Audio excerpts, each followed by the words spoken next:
My self is Pradeep चपराना। जैसा कि आपने थंबनेल में देखा है, क्यों चाइना के विमान नेपाल में खड़े हैं।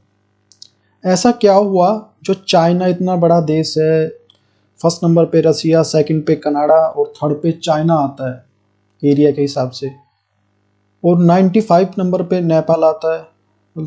मतलब उसके कंपैरिजन में काफ़ी इतना छोटा देश है नेपाल। तो ऐसा क्या हुआ जो उसे अपने विमान जो हैं वहाँ पे चाइना में खड़े करने पड़ गए, ऐसा क्या है, देखते हैं क्या बात है। बचपन में हम एक बात सुनते आ रहे हैं अब तक कि चीनी सामान जो है वो टिकेगा नहीं। ये बात कितनी सार्थक होती है, देखते हैं आगे। चीन द्वारा बनाए गए विमान की न्यूज़ सुर्खियों बहुत ज़्यादा है। China supply to the aircraft, China supply to the aircraft terms of the liability for the Nepal.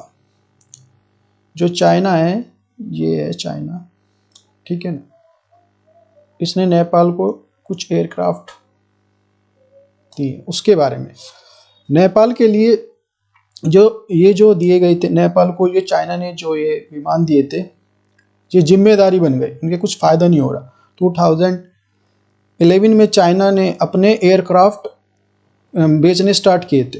अब वो जो एयरक्राफ्ट बेचने स्टार्ट किए थे, उसमें बोली लगाने के लिए बांग्लादेश और नेपाल दोनों खरीदने पहुंच गए।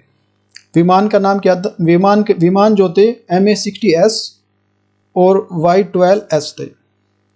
ये कुछ इस प्रकार के विमान थे जैसे बोइंग, जो सवारी जहाज जैसे सवारी करने के लिए लेते हैं।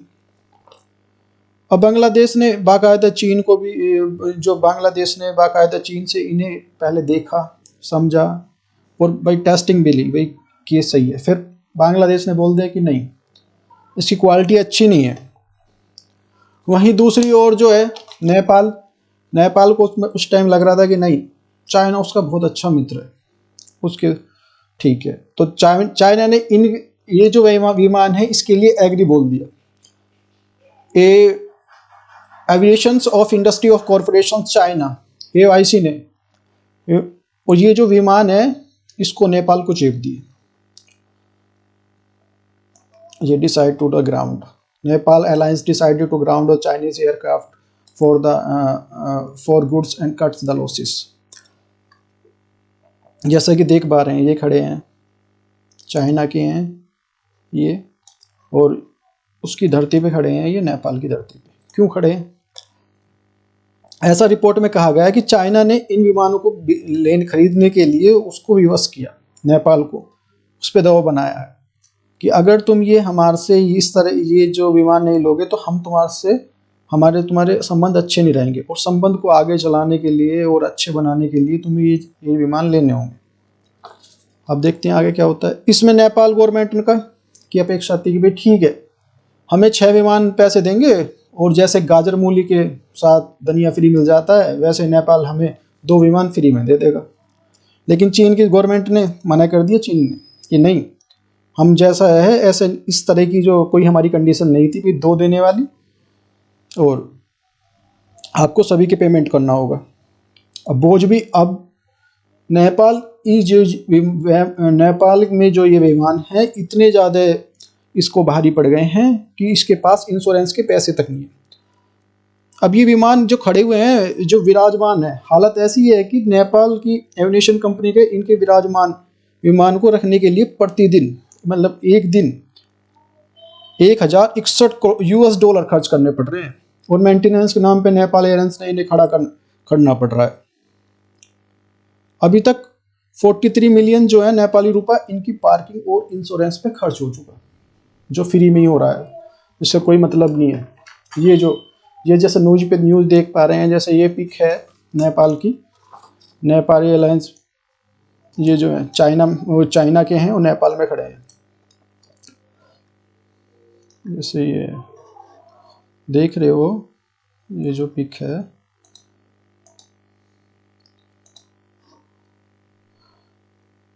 Nepal brought to the 6 Chinese planes for the Dhaka rejected now the ground of the report। इस तरह की रिपोर्ट बन के आ रही है। अभी तक 3.5 महीने ऐसे हो गए हैं जब ये उड़ ही नहीं रहे, केवल खड़े ही खड़े हैं। अब पूछोगे ऐसा क्यों हो रहा है भाई, जब ये विमान खरीदे गए थे तो इन पर जो ब्याज ब्याज लगता गया ना, लगता गया बढ़ता गया, तो ये दो कैटेगरी में लगा। लगभग 97 करोड़ तो एक का है जो पहले वाला विमान है, और 151 करोड़ दूसरे का है। अब ये 6 विमान खरीदे थे, चीन ने कहा कि नहीं, विमान जो सभी जो इक्विपमेंट है, जब उस टाइम पे जब डील हुई थी तो सारे इक्विपमेंट मैं दूंगा, सब कुछ खराबी है जो भी मेंटेनेंस खर्चा वो मैं दूंगा। अब क्या है, अब इसको चीन नहीं, उल्टी बात कर रहा है सारी। कैसे मतलब है, चीन किसी प्रकार की ना तो कोई सपोर्ट करेगा, यहाँ की जितने भी ये विमान है कुछ प्रॉब्लम आ रही है, कुछ भी ना तो अपने मैकेनिक भेज रहा, ना कुछ इस तरह की कोई सपोर्ट कर रहा। और नेपाल एलायंस ने विमानों को नीचे खड़ा करना ही उचित समझा। क्यों? क्योंकि भाई चीन ही उड़ते ही है, मान लिया कोई मर गया, कोई गिर गया तो क्या होगा, एक तो इंश्योरेंस और प्रॉब्लम और झेलनी पड़ेगी। ऐसी स्थिति में जो इस तरह की कंडीशन जो डेवलप हो गई है, चीन ने खरीदे गए विमान को जमीन पर ही विराजमान समझा कि भाई नहीं ठीक है, यहीं पे ठीक है, यहीं पे खड़े, यहाँ बैठने के लिए, उड़ने के लिए इंतजार कर रहे हैं कि कब कब कोई आए, कोई मतलब हमें ऑपरेट करे और जाएं हम, ठीक है। चीन ने नेपाल के साथ अच्छा नहीं किया, लंबा नुकसान झेलना पड़ रहा है इसको भी बहुत ज़्यादा नुकसान हुआ इसमें।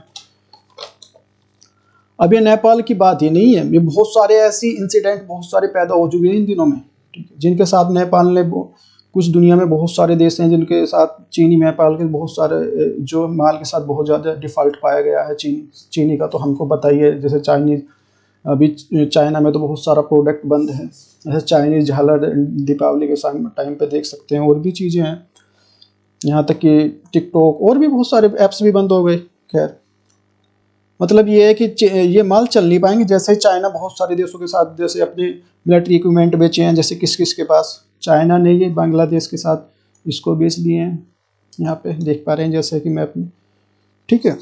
और सेकंड मतलब चाइना ने सामान जो बेचा है उसे जरूरत पड़ने पर वो ना तो काम कर रहा ना कुछ कर रहा है। तो Chinese weapons to the in the hands of the Indians of the neighbours, in China ने जो इंडिया के जो आसपास के देशों को किसको वेपन्स अपने सप्लाई किए, हथियार जो सप्लाई करे हैं, किसको बेचे हैं।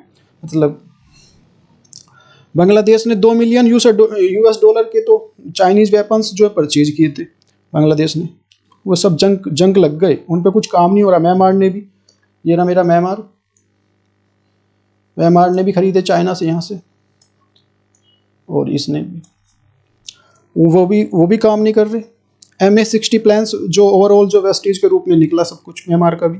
ऐसी अफ्रीकी देश है अल्जीरिया ने भी चाइना के साथ CH-4B जो ड्रोन परचेज किए थे, वो चलते ही कैसे हो गए, वो चलते ही क्रैश हो गए।